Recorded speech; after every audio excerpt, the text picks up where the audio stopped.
hörmetli, Keminat Dilnur'dan sizlerge âli ihtiram.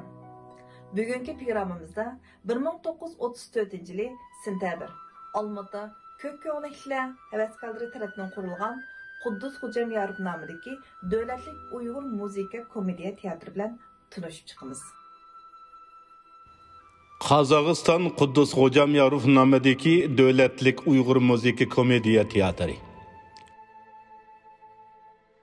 Ulug' Rus dramatur Austroskyning deganidek Milliy teatr xuddi akademik universitetlar, muzeumlarga o'xshashla bir millatning balog'atga yetganligining belgisidir.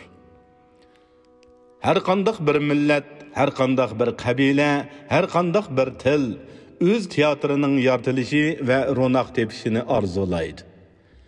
Uyg'ur teatri 19-asrning o'ttirlarida Yettisuga ko'chib chiqib, O'rta Osiyodagi turkiy xalq madaniyatiga zo'r to'hfalarni qo'shgan Uyg'ur xalqining munavvar o'g'loni Abdulla Ro'zibaqiyev, Ismoil Toyirga o'xshash ilg'or kishilarning tirishchanligi bilan ko'k ko'ngilliklar havaskorlar uyushmasining asosida 1934-yili sentabrda Qozog'istonning Olmata shahrida qurilgan.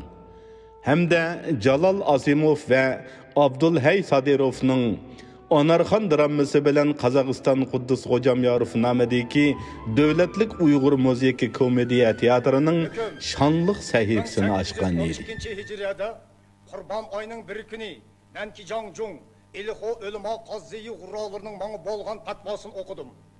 Hamro bilan Onarxonning qilgan jinoyatlarini bilib, Ilho Shengan dotaylarga buyurayman.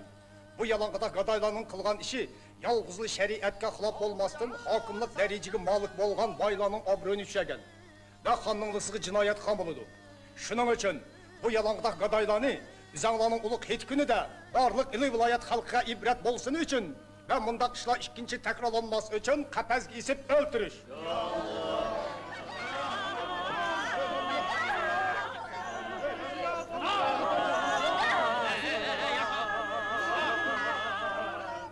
Uyg'ur teatrimi nurg'unlagan qiyin mushaqqatli kunlarni beshidan o'tkazdi. Stalinning 1937-yilgacha bo'lgan tozalash harakati davomida teatr uzun yillik emgak mevalaridan ayrilib qoldi. Ko'plagan artistlar shu zamonlarda qo'g'lash, surgun qilishlarga uchradi hamda jazolash obyektlariga aylandi. 56 nafar artist ulug' Sovet ulug' vatan urushiga qatnashdi. Afsus, ko'pinchisi janggohda qurbon bo'ldi. Nihoyat oz qismlari bo'lsa, meyib naka bo'lib jang maydonidan qaytdi. 1967-yildan boshlab teatrga Davlatlik Uyg'ur Muzikalik Komediya teatri deb nom berildi. 87 yilning mobaynida ko'p millatlik davlat teatrining bir qismiga aylangan Uyg'ur teatri O'rta Osiyo Uyg'urlarining teatr va muzika markazi bo'lib shakllandi. Uyg'ur teatri ochilgan kundan boshlab Uyg'ur xalqining avangard bayroqdori, tarixiy, madaniyati, til va urf-odatining ko'zniki bo'lib, tomoshabinlarga tarbiyaviy rolini joriy qildirib keldi. 80-yillarda teatr Nava ansambli, Yoshlik to'pi, Ruxsari Uyg'ur usul ansambli, Sada yoshlar yulduzi ansambllaridan tarkib topgan 5 bo'limga bo'linib, xalqimizga ko'plagan nodir asarlarni taqdim qildi.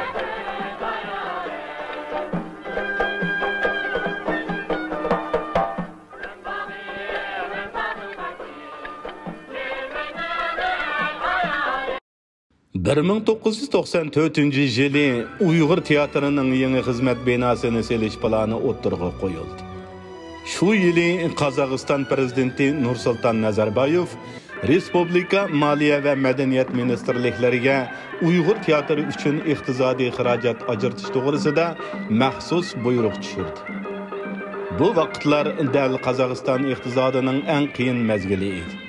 Qozog'istonda yashayotgan har soha, har kasb egalarimi buningga qo'l qo'shtirib turmadi.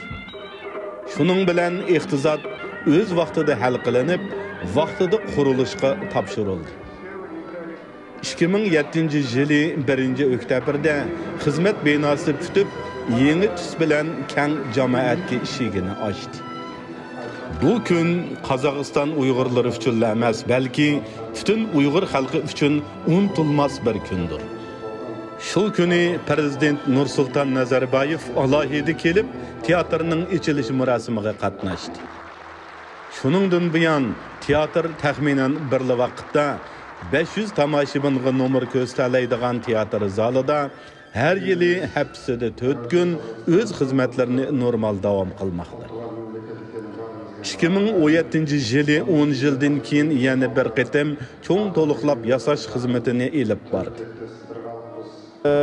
Uygurlar emas, bütkül muşu Almatı'daki tiyatrolarınki vekilleri kelip katnaştı. Uygur rayonundan geldi, Yerket'ten geldi, Çelek'ten geldi, Beşkek'ten geldi, Taşkent'ten geldi. Emmisi az bolsunmu vekilleri kelip görüp bugün şunçalık hoşallıkta hem de ular berip muş işlerini emmisini melik yetkizdi. Uzaklar köydüңlar çıkıp aşı şuncha özünün vaqti qaramasın chiqib qanchalik yaxshi so'zlarni qildi sahnaga chiqib bizga so'g'i berdi teatrimizga. Onundan başqa mayaqqa chiqib qizlarning usul o'ynatgan ko'rib mang'adayda ikimiz bir usul o'ynab o'taylik deb ikimiz chiqib esat usul o'ynab ulanib ko'rdim. Bu hammasi shu odamningki bo'lgan bizga bo'lgan hurmatida, bizning xalqimizga bo'lgan hurmatida hisoblanadi. Hem de bir yığız sözünü etganda biz naytı xoşal. Mening xoşallığım işimga patmayotdi.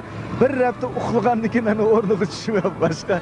Ben bugün bir yaxshi kunlar bo'ldi. Biz uzundan beri arzu arman qilgan teatrimiz ochildi. Albatta buning uchun biz intayin xoşal. Tomoshabinlarimiz bundan keyin haqiqatga tenimiz albatta. Buningdagi spektakl konsertlarimizni pat ko'radigan bo'ladi. Marhamat, hurmatli tomoshabinlar. Pat kelip konsertlerimizi görüp ketişinlerini elbette kütümüz. Uyghur tiyatri 87 yıllık bu müsabakada O'rta Osiyo sahnelerinde özünün şanlıq nurunu çekip Uyghur sanatimizni rivojlantirib keldi.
Quddus Xo'jamyorov nomidagi davlatlik Uyg'ur teatrida G'ulomjon Jalilov, Ahmad Shamiyev, Asqarjon Akbarov, Mir Khalil Zaynavidinov, Ahmadjon Sapuyov, Mahbir Baqiyev, Xalcham Iliyeva, Roshangil Ilohunova, Salima Sattorova qatorliq ataqliq san'atkorlar o'z talantini namoyon qilib, tomoshabinlarning qizg'in olqishiga erishdi.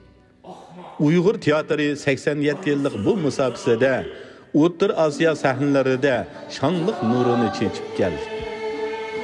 San'atkorlarimizning tirishchanligi bilan G'erib Sanam, Ediqut, Boyunchur, Tabassum qatorliq nodir asarlarni xalq sunib, xalqning ko'nglidan o'rin oldi va davlat tarafidan eng munavvar artist, xizmat ko'rsatgan artist qatorliq oltin, kumush, mis medallari bilan taqdirlandi.